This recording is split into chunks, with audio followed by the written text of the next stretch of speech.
जय हिंद दोस्तों, स्वागत है आपका हैशटैग बीके सिंह भारत में। दोस्तों शुरू करते हैं 11 नवंबर के करंट अफेयर के सेशन को। तो चलिए देखते हैं 11 नवंबर के करंट अफेयर के पहले क्वेश्चन को। पहला क्वेश्चन है, हाल ही में आभासी एससीओ शिखर सम्मेलन की अध्यक्षता किसने की है? Xi Jinping, Narendra Modi, Vladimir Putin, Joe Biden. इसका सही उत्तर होगा ऑप्शन सी, व्लादिमीर पुतिन। रूस के राष्ट्रपति व्लादिमीर पुतिन ने हाल ही में वर्चुअल एससीओ यानी कि शंघाई कोऑपरेशन ऑर्गेनाइजेशन शिखर सम्मेलन की अध्यक्षता की है। तो एससीओ शंघाई कोऑपरेशन ऑर्गेनाइजेशन की स्थापना 2001 ईस्वी में हुई है। इसका हेडक्वार्टर बंगलोर में स्थित है और वर्तमान में एससीओ के सीईओ है व्लादिमीर नूरो। अगला क्वेश्चन है, हाल ही में आरबीआई ने किस बैंक पर लगे सभी प्रतिबंधों को हटा दिया है? Paytm payment bank, Fino payment bank, Equitas small finance bank, Jio payment bank. इसका सही उत्तर होगा option C, Equitas small finance bank. हाल ही में आरबीआई ने इक्विटॉस स्मॉल फाइनेंस बैंक पर लगे सभी प्रतिबंध को हटा दिया है। इसी साल 6 सितंबर को इक्विटॉस स्मॉल फाइनेंस बैंक पर प्रतिबंध लगाया गया था, लेकिन अब सभी प्रतिबंधों को हटा दिया गया है। तो आरबीआई ने प्रतिबंध लगाया था, तो आरबीआई का फुल फॉर्म होगा reserve bank of India. RBI की स्थापना 1 अप्रैल 1935 ईस्वी को हुई है। आरबीआई का हेडक्वार्टर मुंबई शहर में स्थित है और वर्तमान में आरबीआई के गवर्नर है शक्तिकांत दास। इससे एक और क्वेश्चन आता है कि शक्तिकांत दास वर्तमान में कितने नंबर के गवर्नर है? तो शक्तिकांत दास वर्तमान में 25वें गवर्नर है, आरबीआई के 25वें गवर्नर। अगला क्वेश्चन है, हाल ही में मेरिलबॉर्न क्रिकेट क्लब फाउंडेशन का नया संरक्षक किसे नियुक्त किया गया है? Ricky Ponting, Michael Holding, Brett Lee वाइस जेनर। इसका सही उत्तर होगा ऑप्शन बी, माइकल होल्डिंग। हाल ही में माइकल होल्डिंग को मेरिलबॉर्न क्रिकेट क्लब फाउंडेशन का नया संरक्षक नियुक्त किया गया है। माइकल होल्डिंग वेस्टइंडीज के पूर्व तेज गेंदबाज है, जिसे एमसीसी फाउंडेशन का संरक्षक बनाया गया है। ये है माइकल होल्डिंग। ये वेस्टइंडीज के पूर्व तेज गेंदबाज रह चुके हैं। अगला क्वेश्चन है, हाल ही में किस देश ने विश्व का पहला 6G सैटेलाइट लॉन्च किया है? अमेरिका, चीन, ऑस्ट्रेलिया, भारत। इसका सही उत्तर होगा ऑप्शन बी, चीन। हाल ही में चीन ने विश्व का पहला 6G सैटेलाइट लॉन्च किया है। चीन ने अभी हाल ही में हाई स्पीड मैंगलेव का भी सफलतापूर्वक परीक्षण किया है। ये एक तरह का ट्रेन है, लेकिन इसकी स्पीड ट्रेन से दोगुनी है। तो हाल ही में बुलेट ट्रेन से दोगुनी स्पीड से चलने वाली मैंगलेव का सफलतापूर्वक परीक्षण चीन ने किया है। अगला क्वेश्चन है, हाल ही में your best day is today नामक पुस्तक किसने लिखी है? शशिंद्रन कलिंकेल, दिलीप रथ, अनुपम खेर, अरुंधति राय। इसका सही उत्तर होगा ऑप्शन सी, अनुपम खेर। हाल ही में अनुपम खेर ने your best day is today नामक पुस्तक लिखा है। ये उनके लॉकडाउन के पीरियड में अनुभवों को साझा करने के लिए उन्होंने यह पुस्तक your best day is today लिखा है। ये है अनुपम खेर द्वारा लिखा हुआ your best day is today पुस्तक।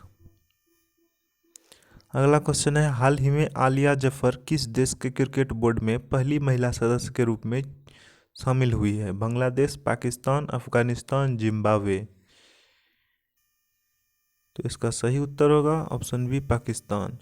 हाल ही में आलिया जफर पाकिस्तान क्रिकेट बोर्ड में पहली महिला सदस्य के रूप में शामिल हुई है। आलिया जफर यही है जो कि पाकिस्तान क्रिकेट बोर्ड में सदस्य के रूप में पहली महिला सदस्य के रूप में चुनी गई है। पाकिस्तान की राजधानी है इस्लामाबाद।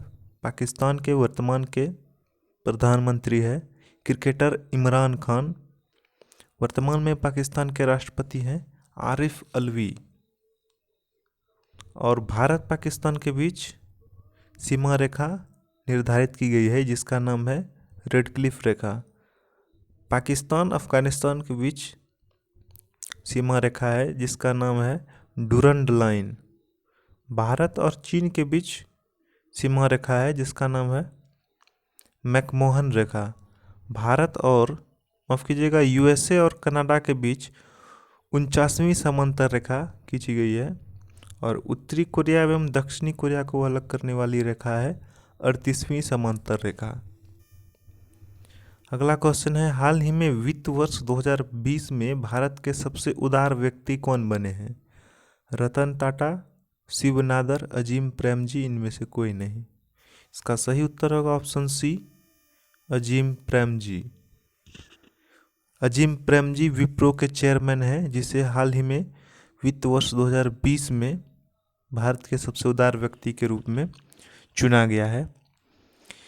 इस साल यानी कि 2020 में अजीम प्रेमजी ने एक दिन में 22 करोड़ और पूरे साल में 7,904 करोड़ रुपये दान दिए हैं। इसीलिए इसको अजीम प्रेमजी को भारत का सबसे उदार व्यक्ति माना गया है। अगला क्वेश्चन है, हाल ही में कॉलिंस डिक्शनरी ने अपना वर्ल्ड ऑफ द ईयर 2020 किसे चुना है? कोरोना, लॉकडाउन, कोविड, इनमें से कोई नहीं। इसका सही उत्तर होगा option B, lockdown.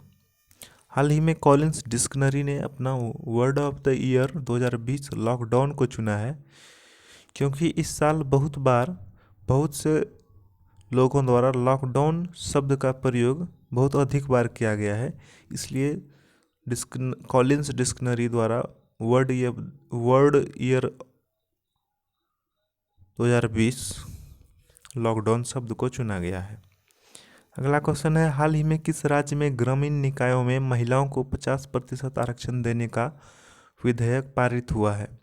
Gujarat, Rajasthan, Haryana, इनमें से कोई नहीं। इसका सही उत्तर होगा ऑप्शन सी, हरियाणा।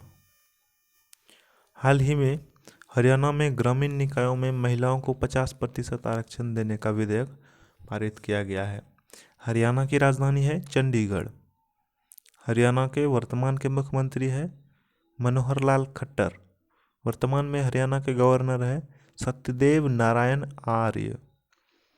हरियाणा में help me mobile app launch किया गया है। हरियाणा में हाल ही में योगशालाएं खोली गई है जिनमें 1000 आयुष असिस्टेंट और 21 आयुष कोच नियुक्त किए जाएंगे।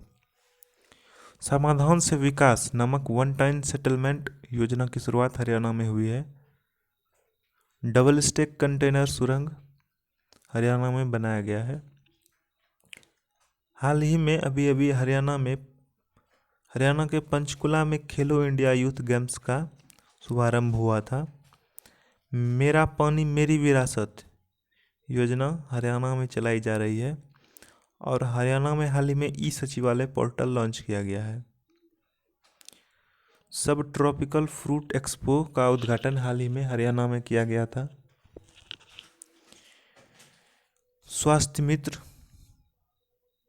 राजस्थान में नियुक्त किया गया है। किसान मित्र हरियाणा में नियुक्त किया गया है और आरोग्य मित्र आंध्र प्रदेश में नियुक्त किया गया है। अगला क्वेश्चन है, हाल ही में देश के सबसे लंबे मोटरेबल सिंगल लैन पुल का उद्घाटन कहाँ हुआ है? झारखंड, छत्तीसगढ़, उत्तराखंड, इनमें से कोई नहीं। इसका सही उत्तर होगा ऑप्शन सी, उत्तराखंड। हाल ही में देश के सबसे लंबे मोटरेबल सिंगल लैन पुल का उद्घाटन उत्तराखंड में किया गया है। 9 नवंबर को उत्तराखंड का स्थापना दिवस था। इसी स्थापना दिवस के शुभ मौके पर उत्तराखंड के मुख्यमंत्री त्रिवेंद्र सिंह रावत ने सबसे लंबे मोटरेबल सिंगल लेन पुल का उद्घाटन किया है। तो दोस्तों ये थे 11 नवंबर के करंट अफेयर्स। मैं आपको बता दूं, मैं डेली करंट अफेयर्स को लेकर आता हूं। आप हमारे चैनल को सब्सक्राइब करें और बेल आइकन को दबाएं। बेल आइकन को दबाने के बाद आप ऑल नोटिफिकेशन पर क्लिक करें, आपको डेली करंट अफेयर्स सबसे पहले मिल जाएंगी।